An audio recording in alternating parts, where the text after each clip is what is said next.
Tucker Carlson and Candace Owens did not hold back when it came to criticizing far-right podcaster Nick Fuentes. Carlson asked Owens about her experience interviewing Fuentes, whom she said lashed out at her once it was over because he said it felt like a setup. Let's listen to part of what Carlson had to say. Nick Fuentes is like, I don't like the neocons, but then his targets are J.D. Vance, Joe Kent. So I'm not attacking him personally, but he is clearly part of a campaign to discredit non-crazy right voices. And Nick Fuentes, this child, this weird little kid in his basement in Chicago, is participating in a super PAC to bump off Joe Kent. Like, I've been around this my whole life. I know what that is. It's just an organized effort. Yeah. Naturally, Fuentes responded to Carlson and Owens. In part, he blasted them for not talking about Israel until the issue became, quote, unavoidable last year. Here's part of his lengthy rant. And now they want to gatekeep me out and do this personality attack and say I'm a bitter loser in my basement from Chicago. I'm a kid from Chicago. Tucker's mask slipped, and he forgot for a minute that for 8 years he's been pretending to care about the plight of weird kids in their parents' basement who are broke and didn't go to an Ivy League school. I'm sorry, did you guys forget that that's your target audience that you're trying to pander to?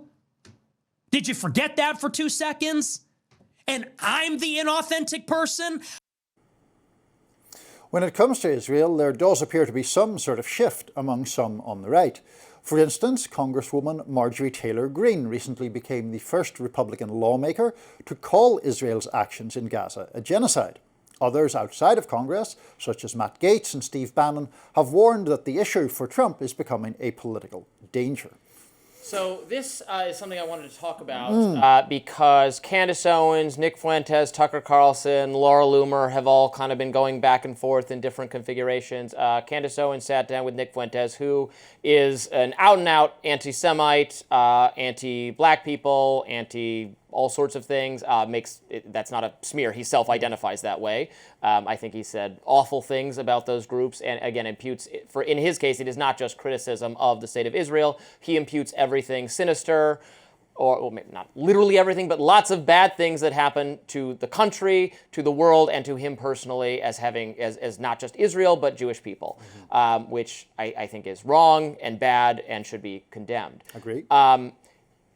However, I watched this clip. I saw this going very viral on social media, and he speaks with a level of, frankly, authenticity about his genuine. I think he's totally wrong and deluded about what the source of the bad things in his life are, but has this conviction about how he's been harmed by these global forces or these specific identity groups that is frankly resonating with people better than the kind of fake populism of some on the right. And so my challenge to people like Tucker, who I don't always agree with, but sometimes I do agree with, and I think he's been a good force on foreign policy and moving the right that way, have to find some, I think, way of defeating this really loathsome trend that Nick Fuentes represents without just saying, well, who is this picking on it? He's an insignificant kid. I don't think we can say that anymore. He's attracted a huge following that I find very worrisome, and there needs to be a smarter strategy for countering it because I do see and am recognizing much greater levels of anti-Semitism just in our society at large and certainly on the right. But I want to separate that from criticism of what Israel's doing, which I think is still very important. Yeah, so to begin with that point, I am very critical of what Israel is doing, and I am very opposed to the blatant anti-Semitism that has been pushed by someone like Nick Fuentes. I mean, if you look at his history of what he has said about, perfidious Jews and the influence of the Jewish people controlling the media and controlling Hollywood, these are very classic anti-Semitic ideas that he puts forth. You say he self-identifies that way. You know more about him than I do. I assume that is the case. And so for me, as someone who is opposed to what Israel is doing on a basic level of compassion and fairness and the way Netanyahu's policies are traducing those things. I don't want the help of people like Nick Fuentes, who are just anti-Semites and have all these theories. Right. No, nor does like AOC, for instance, who said he said she's his favorite congressperson because of what she thinks about Israel, and she says, no, I don't want you. Exactly, and I think that's the correct position to have.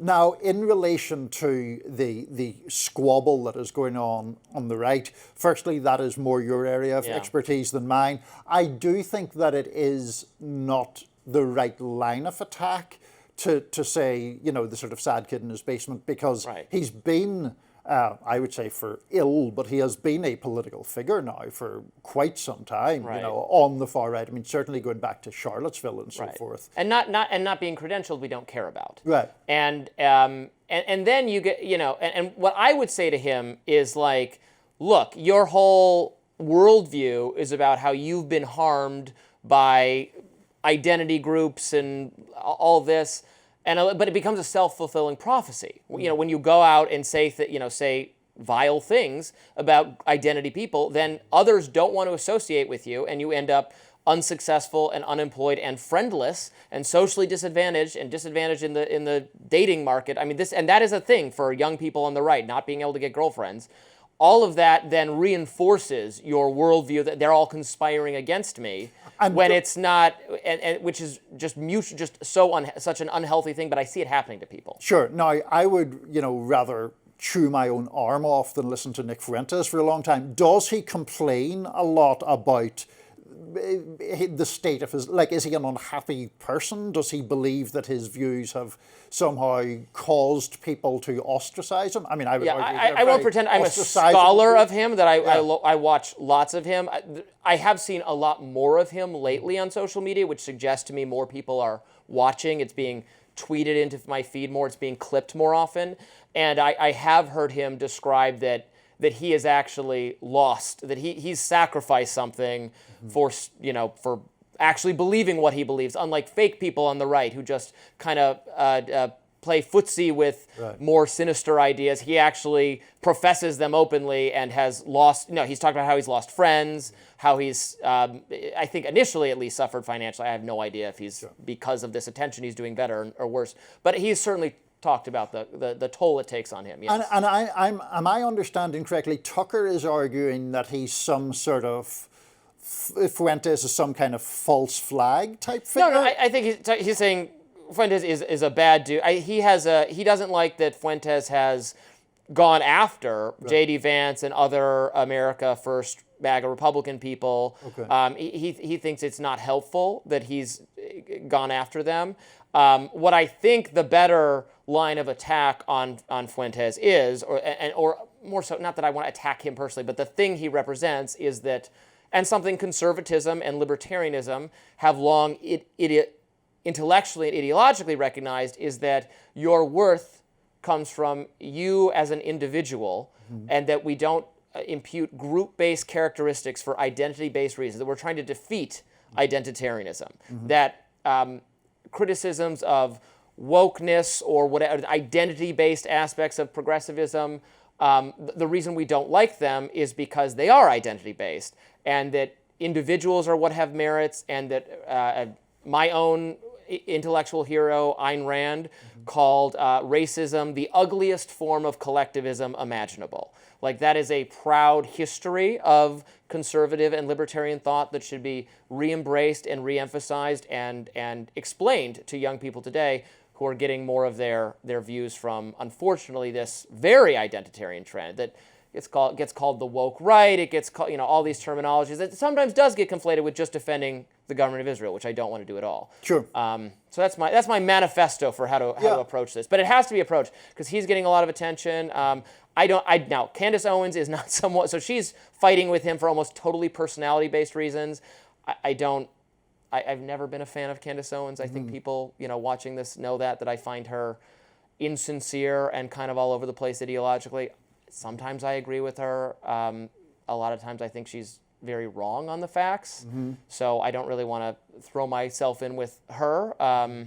Do you think that, Tucker is someone who, I don't know exactly what his history of views on Israel are, but certainly he has become, I think, more vocal very recently about the dangers of a sort of reflexive American support for Right. Israel and a reflexive assumption that essentially whatever the government of Israel asks for or wants, the US should position itself behind. Obviously, neither of us can put ourselves in his head, but Yeah. is your working assumption that that is a sincere view of it? No, I think it is. I know him a little bit. I worked for him a long, long time ago. I was on Fox with him a couple times when he hosted. I think he very sincerely and all along, or at least since the Iraq War, which he's on the record as saying he got duped into support. He was convinced, he was told that it would be a good job, and he's like, okay, and then he regretted ever supporting it for a minute, and I think ever since then has been pretty much a foreign policy non-interventionist. Though, like, why are you talking about it now? We're talking about it a lot more now because Israel is more in the news because of what's going on. Right. So that's a kind of silly criticism. And then I would also defend Tucker against, then there are people on the right saying he's actually anti-Semitic, and that's why he's taken an interest in this. And I think that's utterly nonsense. Yeah, I don't see much evidence of that at all. I think there are other figures on the right who that is a danger, and the question is, well, then where's their current positioning coming from? But I've never heard him say anti-Semitic things, so fair enough. Breaking news, the major networks are biased against the Trump administration, and a former reporter is admitting it. We'll tell you more right after this.